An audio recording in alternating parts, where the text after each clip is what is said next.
So, it all happened a few days ago, when I, Stefan from Animative Space, where we create stylized art, was on one of my regular strolls, and through the highs and lows, I saw this. Whoa. After seeing this, I immediately knew I had to sculpt it. Now let's get back to the studio and pause for a cause. This is Stefan from the future. Please don't forget to subscribe, as well as check out our animatedSpace.shop. It greatly helps the channel. Thanks. Now back to the regular programming. Now let's get back to the studio and start working on this.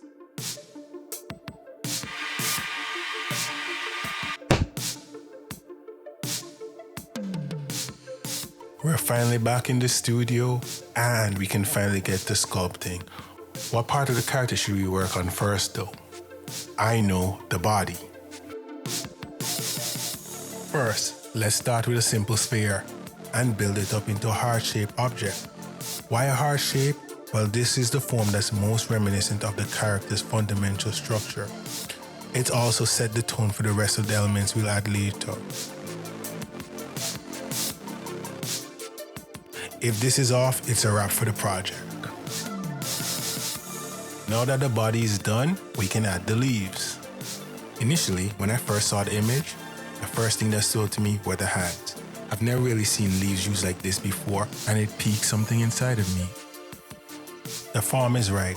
Now to get an accurate curve, let's apply a bend curve modifier. If you're using the bend curve modifier for the first time, just know it can be a bit tricky.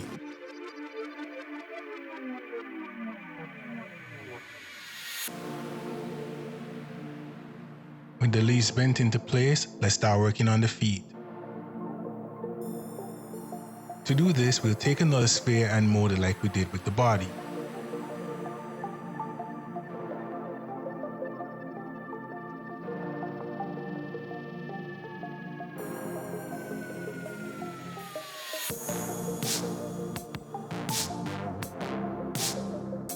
One thing I've noticed about this and character sculpting in general is that a lot of the things are the same process. What I mean by this is that if you have a thorough understanding of shape and form, you can pretty much create whatever your mind desires.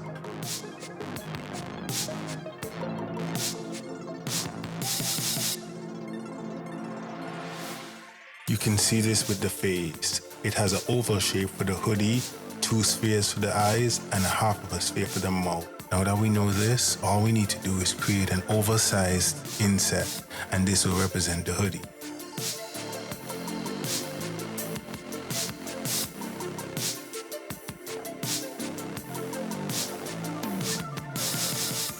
One small thing I've noticed is the hard edges I keep getting from these insets. Let's smooth them out though. Oh no, that's way too smooth. Let's use a pinch brush to get back the desired shape.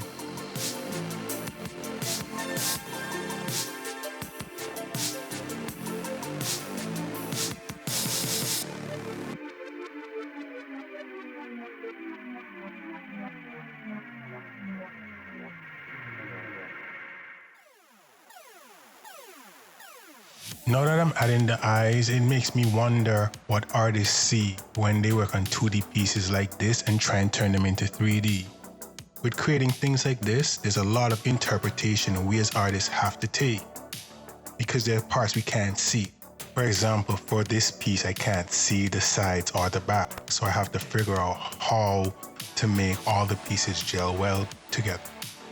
Personally, that's a good thing because it allows me to put my spin on pieces such as this.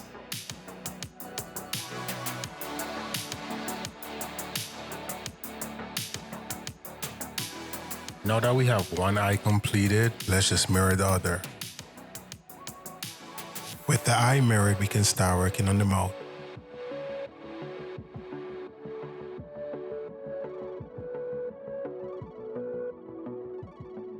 There's something that stands out about simple, stylized mouths. They give that cute, bubbly effect that you get from these bubbly characters.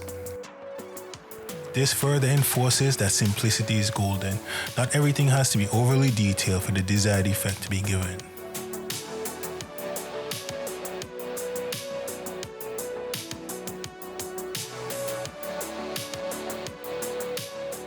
We're at the point where we're extruding the mesh to create the molars. The mouth is no longer just a cavity.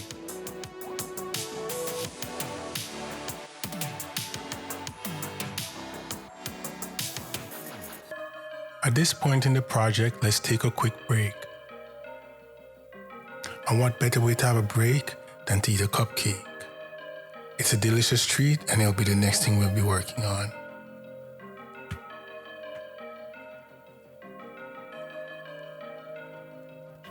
With the body done, the next step is to create the cupcake. However, we'll do this using a different method. Instead of sculpting the base like we did previously, we're going to do some modeling, poly modeling. I've already appended a cylinder into the project.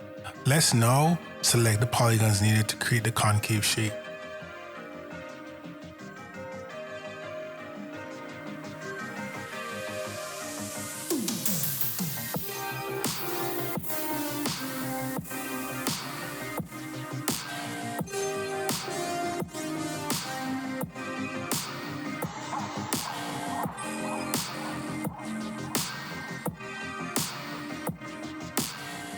With the base of the cupcake done, let's duplicate it and create the top.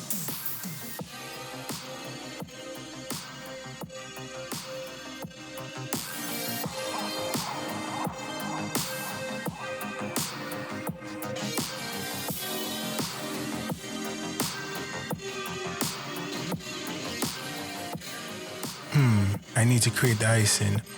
What's the best way to go about doing this? Well, what if we mask the area that's needed to be covered by the icing and extract it?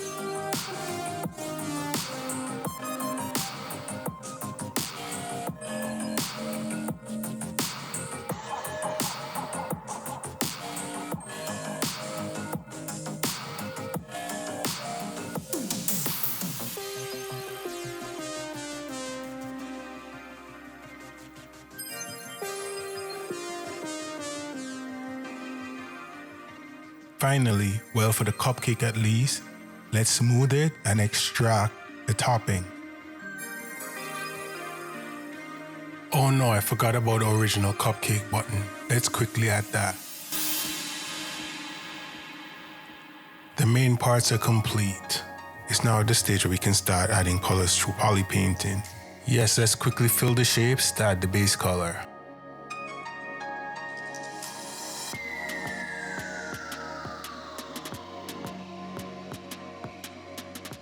One thing about using blockouts is that it covers everything, so we're gonna have to remove specific areas, like in this case, the face.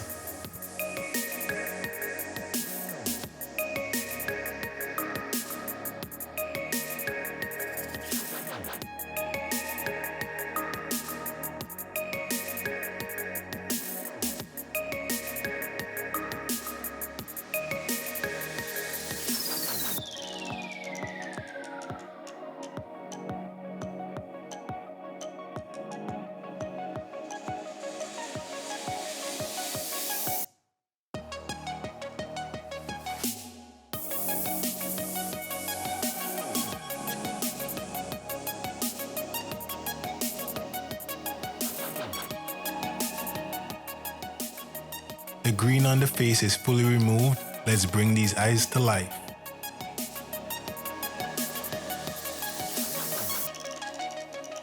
Now seeing it in color instead of black and white, the cupcake looks a bit too symmetric, especially based on the piece. Let's add a bit more fluff.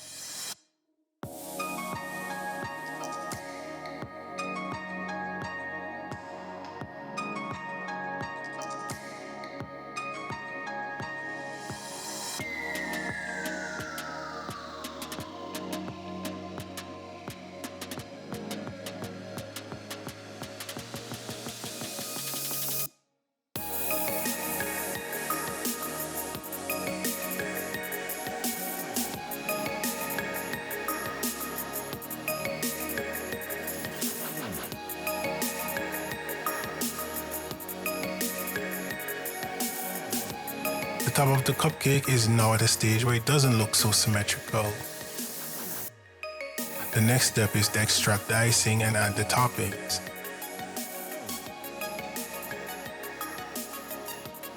One thing about projects like this is they're not linear. It's a back and forth process to get it right.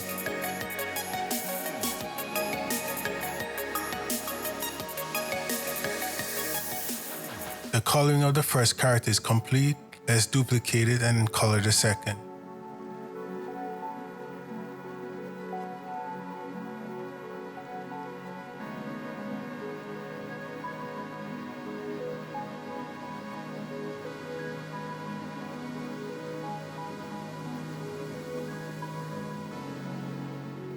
Everything is colored and sculpted. It's time to take it to Blender and set up the scene.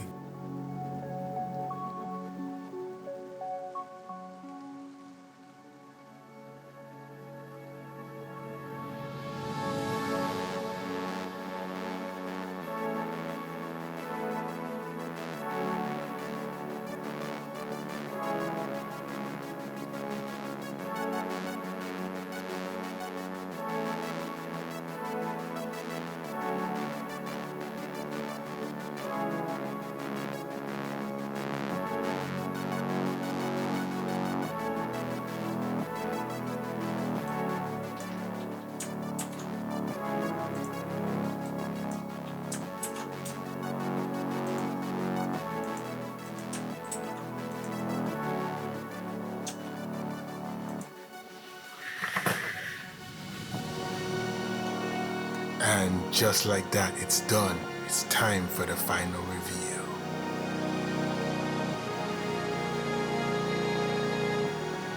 Thank you for watching. Don't forget to like, share, subscribe, or check out the Animative Space Shop. Peace!